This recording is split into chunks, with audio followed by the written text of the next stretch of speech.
You could have met her when you were in the UK. Oh, Yeah, no, she's gonna Skype in. I Okay. gotta figure out how the fuck to do that. oh, that's great.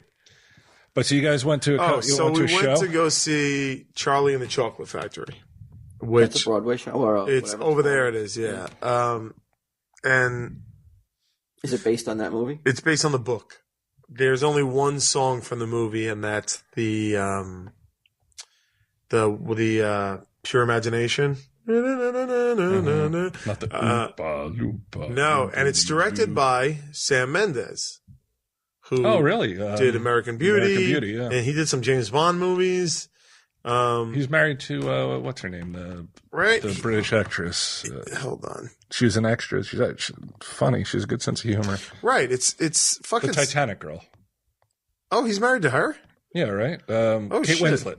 Oh, I didn't know that. So yeah, he did the last two James Bond movies. He did American, like, Which he did. He did Spectre, he did Spectre. and he's directing. He did Skyfall. He's directing plays. Yeah. Revolutionary Where Road, American he did. drunkards show up. They're like, fucking chocolate factory. You know what that means where I come from? Oh! Gain is 69! Oh! So we were like, so I'm a fan of his work. So I was like, all right, let's go. You know what I mean? Oof. It was, Not. it was brutal. Like I was at one point ready to just get up and walk out and say, For what? With Charlie and the Chocolate Factory? yeah, dude, the Wasn't whole magical. first fucking act, the first fucking hour of it takes place in Charlie Bucket's shitty little shack. And Oh, at the grandparents in bed? yeah, the whole thing. And it's just a meditation on being poor and being depressed.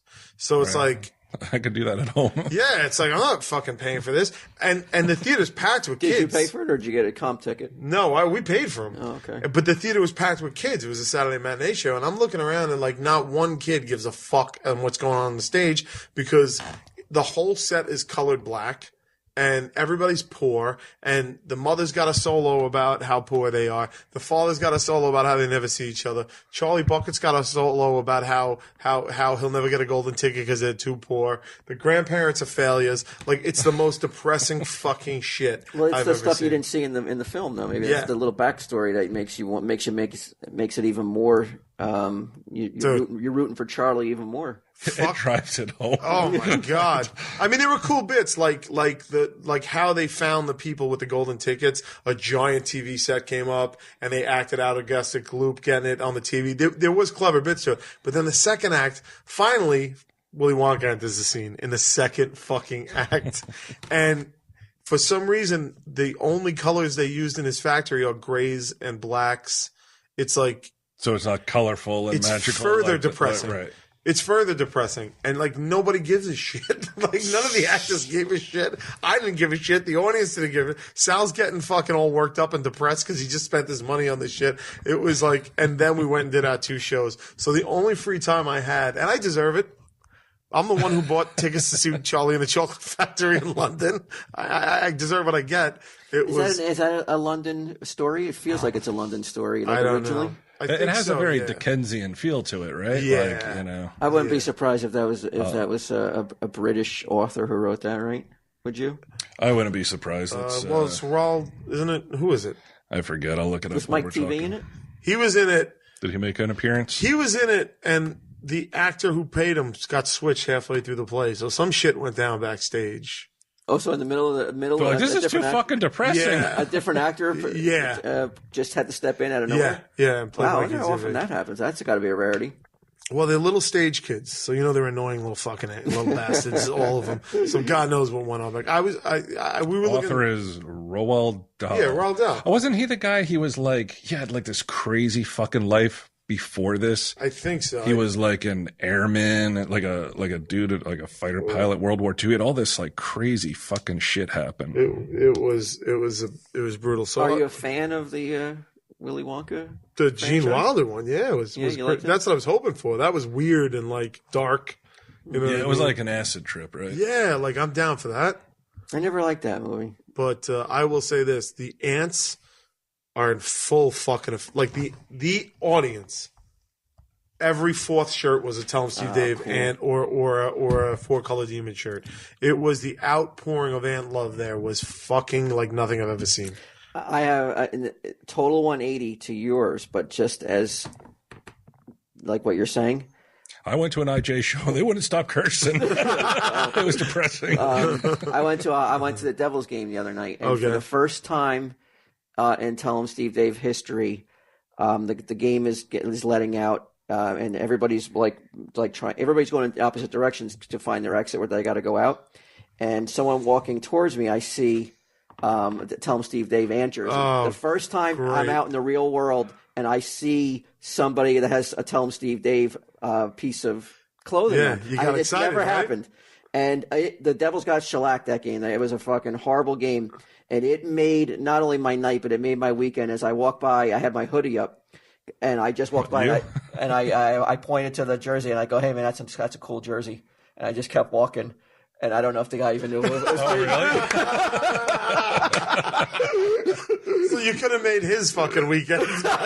But like I'm telling you, he was walking in the opposite direction. There was no time for us to stop. I just had time to go, hey, man, cool jersey. That's cool, dude. But boy, it felt very satisfying. Yeah. I don't know why.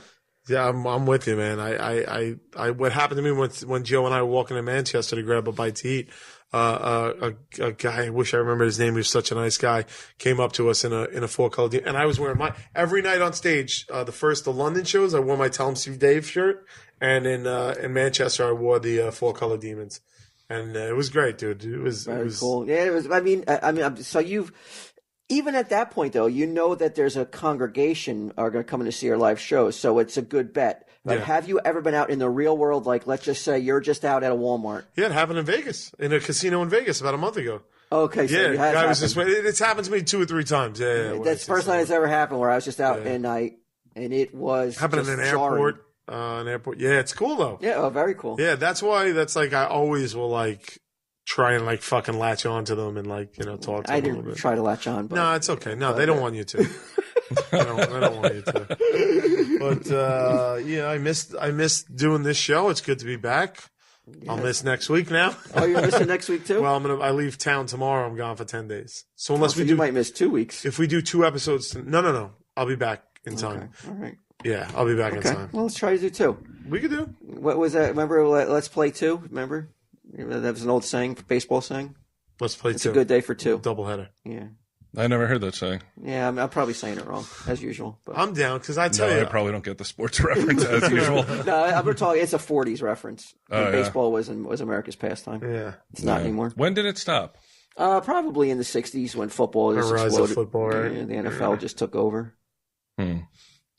Will it change again, or football for good now? Oh, football is even with all the things that they're trying to do to change football.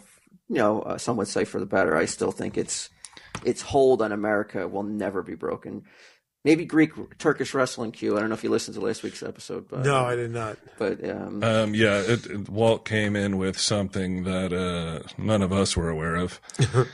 That in Turkey, there's these guys that will wrestle. It's the national sport of Turkey. It's been going on for like 900 years. Like, I'm not even kidding. Right. And they wrestle by putting, They have to put their hands down each other's pants. On the junk? And on the back. Gaina 69? By Gaina 69. Well, it is like, in a weird way, like Walt pointed out, like all these guys are like Brad Pitt looking motherfuckers. Right. Cut, ripped, good looking, in booty shorts, and they're not booty shorts. You they were like special pants, but they're not shorts. Black shorts. They're not shorts. They're trying to grab they're like like what those girls wear, like they're up to here, up to their knees. I forget what they're called. Like biking shorts? Yeah, something like that. Like capri pants? Capri pants, that's it. Black leather capri pants. I think Edgar might be a Turkish oil wrestler because he's constantly mowing the lawn in these jean shorts that he cut into capri pants. It's really weird. I have to quickly give a shout out to the Capitol Grill in New York City. Pam, I gave Pam and Edgar tickets to go see the Book of Mormon for. Oh my God, did they like it? They loved it. Yeah. But what they loved even more was Capitol Grill. It's great, right? They were treated like royalty, Pam says. Yeah. She dropped my name. I don't know how how they would know me, but she said they were really, really good to them. How does that happen? How's my mother drop? Yes. Awkwardly, unsanctioned. She's like, "Oh, my son gave us tickets to blah blah blah. My son, he's on TV." Yes. The only time it ever worked out for me in a way that I was like, "Fucking no way." I think I talked about it was she told some guy at Food Town who was like a checkout guy. And he was like, "Oh, I used to work in Hollywood." And I was like, "Oh, yeah," like thinking, whatever. And it turned out he was a co-writer on Henry, Portrait of a Serial Killer. And he's working at Food Town? Oh, you've talked about this before. Yeah. He was a checkout guy at Food Town. And I didn't believe him because I knew that McNaughton wrote it. But I went and looked up the credits. And like I knew his name was Richard something or other. And sure enough, his name is there, Richard Fire, I think, or something. And I walked away thinking the same thing. Like, this is a dude who co-wrote one of the most memorable, brutal, fucking psychological horror movies of all time. Really made by Rooker, but he's checking people out and like he's not a young guy. And I saw Rooker at a con one day and I brought it up to him and he goes, "Oh yeah, I remember him." He was like, he goes, he stuck around for a little while, but then he went to New York. He wanted to write plays or something. He goes, "That's why we're here doing this, so we don't have to work a Food Town later." That's a rough business. Oh, God. He's just building up that war chest, huh? Yeah, I guess so. But Pam can't. It's one of those things where I'm like, come on, man. Like, thankfully, I'm not with her when she does it a lot, but it worked out for her. It did work out for her. Yeah, they're really good to her. What did they do? Did they comp the fucking bill? Brought free champagne. Based off of your name. Brought free dessert. Wow. Brought was the one on 51st? The one that we go to. Yeah, they're so good there, man. Did you say they think it was Brian Singer? Was that something? Yeah, they thought Brian Johnson from The Breakfast Club. they were actually copying him off a fictional character. I can't. Nothing against you, but oh no, not at all, not at all. Even if it was me, you do. But how the fuck?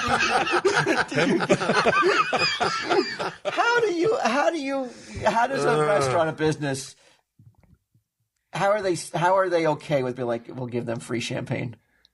I don't know. Right? They get you know why? Because we're talking about them right now. Yeah. Which they had no idea that was going to happen. Or if it, maybe they'll dedicate an episode of Comic Book. In reality, what will it really do? Dude, I wouldn't be surprised if she was like, it is a podcast, and he knows Brian Quinn, and then they're like, oh, okay. Well, yeah, maybe they said you were their son. Maybe. I love that. I love that spot. It's my favorite. Well, that's the reason I recommended it, because we've been there a couple of times, and it is really good. Yeah. But yeah, I think she was happier with the restaurant than the play. But they like the play a lot too. I would like to see it. That and Charlie and the Chocolate Factory. Is that making its way to America ever? I mean, it's definitely profitable because everybody brought their kids to see it, but I can't see it even. How the fuck is Willy Wonka's Chocolate Factory all in grays and blacks?